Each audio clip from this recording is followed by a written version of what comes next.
Bismillahirrahmanirrahim. Assalamualaikum warahmatullahi wabarakatuh. Alhamdulillah wassalatu wassalamu ala Rasulillah. Asyhadu an la ilaha illallah wahdahu la syarikalah wa asyhadu anna Muhammadan abduhu wa rasuluhu alladzi la nabiyya ba'dah. Amma ba'du. Saudara-saudaraku yang dirahmati Allah Subhanahu wa taala. Puji dan syukur kita panjatkan kepada Allah Subhanahu wa taala yang sudah memberikan nikmat yang begitu besar kepada kita sekalian, terutama nikmat yang saat ini kita rasakan. Kita bisa melaksanakan aktivitas kita, ibadah kita kepada Allah Subhanahu wa taala, khususnya di bulan yang paling dimuliakan oleh Allah Subhanahu wa taala, di bulan yang agung ini, yaitu bulan Ramadan.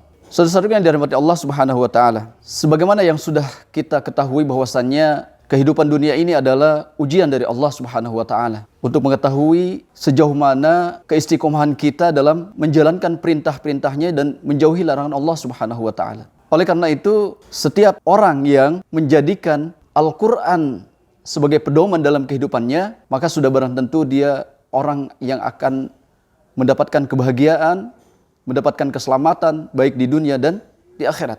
Tapi sebaliknya, ketika seseorang jauh atau menjadikan pedoman kehidupannya selain Al-Quran, maka bisa jadi secara fisik, secara kasat mata mungkin dia bahagia di dunia, tapi di akhirat kelak sama sekali tidak akan mendapatkan kemuliaan, tidak akan mendapatkan kebahagiaan dari Allah Subhanahu wa taala. Saudara-saudara yang dimuliakan Allah Subhanahu wa taala, kita lihat saat ini jutaan bahkan miliaran manusia yang merasa resah, bingung, gundah gulana dengan musibah yang Allah timpakan di muka bumi ini, yaitu berupa virus yang kita kenal dengan corona atau COVID-19.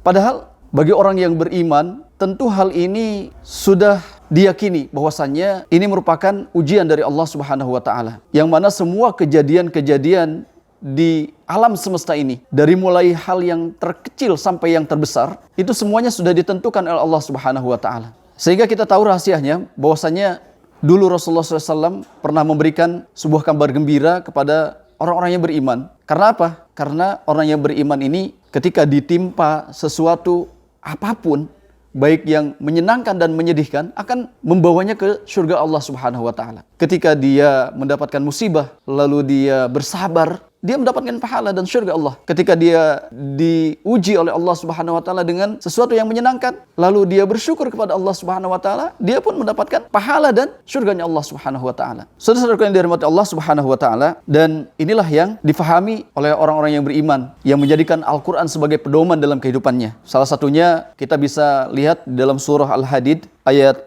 22 sampai 24. Ini merupakan ayat yang saat ini menjadi pembahasan kita, ya, di mana ayat ini menjadi satu acuan bagi orang-orang yang beriman manakala dia mendapatkan ujian dari Allah Subhanahu wa taala, musibah baik yang menyenangkan maupun yang menyedihkan. Sebagaimana firman Allah Subhanahu wa taala di dalam surat Al-Hadid tadi, Allah katakan ma asaba min musibatin fil ardi wala fi anfusikum illa fi kitabim min qabli an nabraha.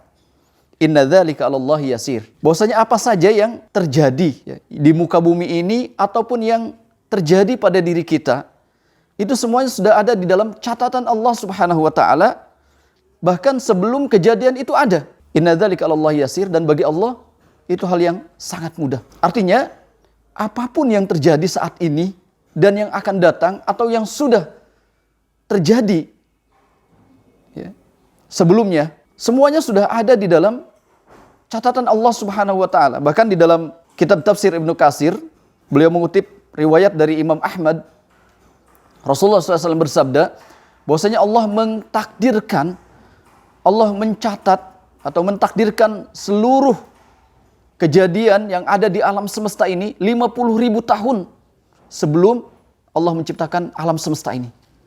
Allah menciptakan langit dan bumi. Jadi kejadian-kejadian yang sudah ada saat ini itu 50.000 tahun sebelum penciptaan langit dan bumi sudah Allah ciptakan. Sehingga inilah keimanan yang harus diyakini oleh seorang muslim. Sehingga dengan ini seorang muslim akan memiliki 3 sifat. Yang pertama, likaila ta'sau ala ma fatakum. Seorang yang mukmin, dia tidak akan putus asa tidak akan putus asa dengan rahmat Allah, tidak akan bersedih dengan ujian-ujian yang Allah berikan.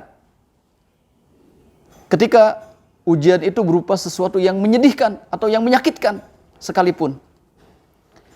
Yang keduanya, wala tafrahu bima atakum. Seorang mukmin ketika mendapatkan ujian dari Allah Subhanahu wa taala berupa ujian yang menyenangkan, wala tafrahu. Dia tidak terlalu bersenang-senang, bukan berarti tidak bersyukur. Artinya tidak berbangga diri. Ketika dia mendapatkan nikmat dari Allah, ketika dia selamat dari musibah, dia tidak berbangga diri.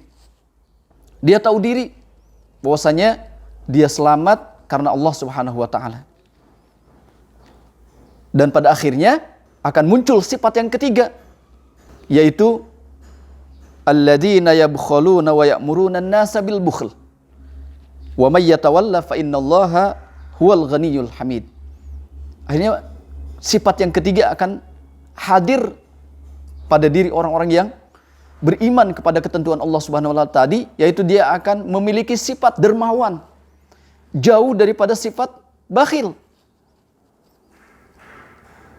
Ketika dia yakin bahwasanya harta, kekayaan atau kenikmatan yang Allah berikan kepadanya itu adalah dari Allah Subhanahu wa taala, maka sebagai bentuk rasa syukur atas nikmat itu dia akan mengeluarkannya, dia akan menginfakkannya, mensedekahkannya, membantu orang-orang yang membutuhkan. Oleh karena itu, saudara-saudaraku yang dirahmati Allah Subhanahu wa taala, inilah bukti bahwasanya dia yakin bahwa ketentuan Allah Subhanahu wa taala, bahwasanya apa yang terjadi di alam semesta ini adalah ketentuan Allah Subhanahu wa taala. Baik buruk semuanya adalah ketentuan dari Allah Subhanahu wa taala. Sehingga ketika dia baik, dia tidak berbangga diri, tidak sombong, tidak angkuh, tidak merasa bahwa itu adalah perbuatannya atau itu adalah usahanya. Dan jika terjadi sesuatu yang buruk padanya, lantas dia tidak bersedih dan tidak berputus asa dengan rahmat Allah Subhanahu wa taala. Dan pada akhirnya ketika dia mendapatkan nikmat dari Allah Subhanahu wa taala berupa kekayaan, dia tidak akan bakhil, dia akan dermawan, mudah membantu orang lain, membantu orang-orang yang membutuhkan. Saudara-saudara yang dirahmati Allah Subhanahu wa taala, ya, demikian penjelasan dari ayat, demikian penjelasan dari surah Al-Hadid ayat 22 dan 24 ini. Mudah-mudahan ini menjadi pedoman kita dalam menghadapi ujian dari Allah Subhanahu wa taala sehingga kita termasuk orang-orang yang akan selamat di dunia sampai di akhirat kelak. Akhirul kalam, wallahu a'lam bishawab. Kurang lebihnya saya mohon maaf. Wassalamualaikum warahmatullahi wabarakatuh.